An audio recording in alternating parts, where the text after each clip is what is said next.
Jika tabarruk di kuburan orang-orang soleh ini bid'ah dan sesat, mengapa dilakukan dan dibahas oleh para ulama-ulama salaf itu sendiri? Apakah mereka tidak memahami ayat fa in tanaza'tum fi syai'in farudduhu ila Allah war Rasul? Apakah mereka tidak paham ayat itu? Ataukah justru kita yang salah memahami ayat tersebut? Assalamualaikum warahmatullahi wabarakatuh, teman-teman semua.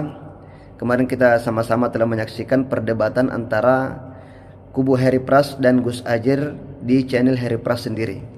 Walaupun kita lihat Heri Pras hanya pelongo-pelongo saja, dan sangat berbeda ketika dia keluar-keluar mengkritik ulama-ulama aswaja di video-video dia sebelumnya. Dalam perdebatan itu, ketika sampai kepada pembahasan tentang tabarruk di kuburan orang-orang soleh, kita mendengar Gus Ajir memaparkan pendapat dan praktek ulama-ulama salaf beserta nama-nama kitabnya tentang kebolehan bertabarruk di kuburan orang-orang soleh. Kemudian kita juga mendengar pernyataan dari kubu Heri Pras yang disampaikan oleh Ustadz Taslim yang mengatakan ini masalah khilaf, karena kita berselisih maka harus dikembalikan kepada Al-Quran dan Rasulnya. Saya cuman banyak ya Gus Ajir menyampaikan, Masya Allah, Ibnu Taimiyah, Ibnu Khuzaimah, Ibnu Hibban, An-Nasai, Masya Allah, hampir ya puluhan, kitab-kitab pun puluhan. Dalam Al-Quran Allah subhanahu wa ta'ala perintahkan kita, ya ayyuhalladzina amanu ati'ullaha wa ati'ur rasula wa ulil amri minkum fa in tanaza'tum fi syai'in, kalau kalian berselisih dalam satu perkara, farudduhu ilallahi war rasul, kembalikan kepada Allah dan Rasul. Apa maksudnya kembalikan kepada Allah dan Rasul? Sekarang kan kita berselisih nih, tabarruk di kuburan itu ada dalilnya enggak? Boleh apa enggak? Kalian bilang boleh, kami bilang enggak boleh. Berselisih kita. Apa perintah Allah? Farudduhu ilallahi war rasul, kembalikan kepada Allah dan. Jadi katanya kita ini sedang berselisih. Walaupun ada pendapat-pendapat atau praktek-praktek dari ulama salaf, tetapi kita tetap berselisih. Anda membolehkan tabarruk sedangkan kami tidak boleh, maka kita ini berselisih ceritanya, kata dia. Maka kalau kita berselisih seperti ini, Allah subhanahu wa ta'ala berfirman, fa in tanaza'tum fi syai'in farudduhu ila Allah war Rasul. Kalau kalian berselisih dalam satu hal, maka kembalikanlah kepada Allah dan Rasulnya. Seolah-olah makna ayat ini adalah kalau tidak ada dalil Al-Quran dan hadis yang eksplisit menyebut tabarruk kuburan, maka otomatis bertabarruk di kuburan orang soleh itu tidak boleh. Nah, teman-teman semua, ini adalah pemahaman yang keliru dan tidak sesuai dengan manhaj salaf itu sendiri. Kenapa saya mengatakan tidak sesuai dengan pemahaman manhaj salaf? Karena yang pertama, apa makna kembali kepada Al-Quran dan Rasulnya? Kita harus memahami dulu makna kembali kepada Allah dan Rasulnya itu apa. Para ulama Ahlussunnah sepakat, kembali kepada Allah berarti kembali kepada Al-Quran. Kembali kepada Rasulnya berarti kembali kepada sunnah Rasulullah SAW, yaitu sunnah Nabi, hadis Nabi. Bukan kembali kepada pemahaman pribadi, dan bukan hanya mencari lafaz yang eksplisit semata. Kalau ayat ini dipahami secara sempit seperti yang diklaim oleh Ustadz Taslim tadi, maka 90% fikih Islam akan gugur, karena tidak semua hukum ada lafaz literalnya di Al-Quran dan hadis. Banyak hukum-hukum fikih itu ditetapkan melalui praktek sahabat, kemudian ijma', kemudian qiyas, dan amal ulama-ulama salaf dan khalaf.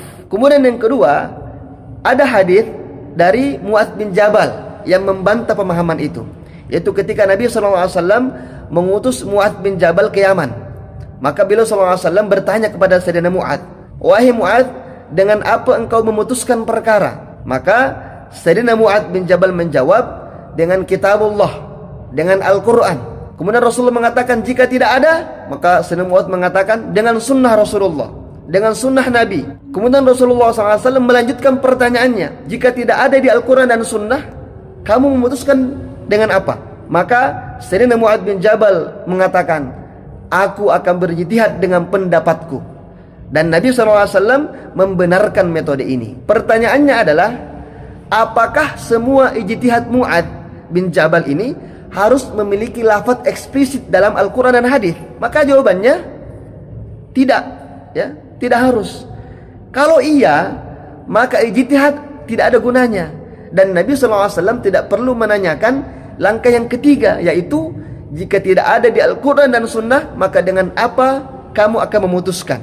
Nah, hadis ini menunjukkan bahwasanya tidak semua hal, tidak semua amalan-amalan agama itu ada di Al-Quran dan Sunnah. Tetapi ada amal-amal yang lahir dari ijtihadnya para ulama-ulama salaf. Kemudian teman-teman semua, selama ini orang-orang salafi selalu mengklaim dirinya atau diri mereka lah yang paling ikut salaf.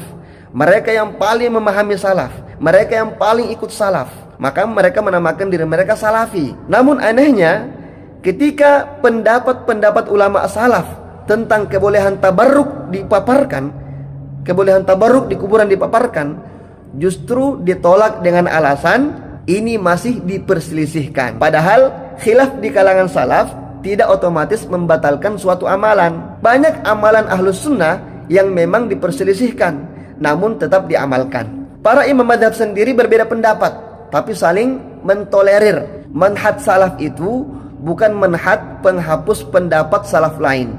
Kemudian fakta yang tidak bisa diingkari, ada praktek tabarruk dalam sejarah Islam, ada athar sahabat dan tabi'in, ada penjelasan ulama-ulama mu'tabar, baik yang salaf maupun khalaf, yang semuanya itu telah dipaparkan oleh Gus Ajir dalam video perdebatan tersebut.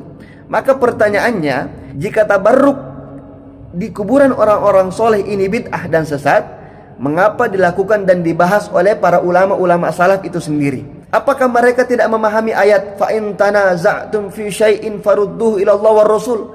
Apakah mereka tidak paham ayat itu? Ataukah justru kita yang salah memahami ayat tersebut? Maka kesalahan utama argumentasi mereka adalah mereka mengira kembali kepada Al-Quran dan Sunnah harus ada dalil lafaz eksplisit. Padahal yang benar kembali kepada Al-Quran dan Sunnah dengan pemahaman ulama sebagaimana sahabat, tabi'in, dan imam madhab. Kalau tidak, maka semua orang bisa mengklaim kembali kepada Al-Quran dan Sunnah, tapi dengan pemahaman masing-masing. Dan ini justru manhaj khawarij, bukan manhaj salaf. Ingat ya, pemahaman seperti itu adalah manhaj khawarij, bukan manhaj salaf. Maka kami katakan ayat di dalam surat An-Nisa ayat 59 dan hadis Mu'adz bin Jabal itu justru menjadi hujjah bahwa Islam itu tidak dipahami hanya dengan teks mentah, tetapi dengan metode ulama-ulama salaf. Jika kalian mengaku mengikuti salaf, maka terimalah pendapat salaf.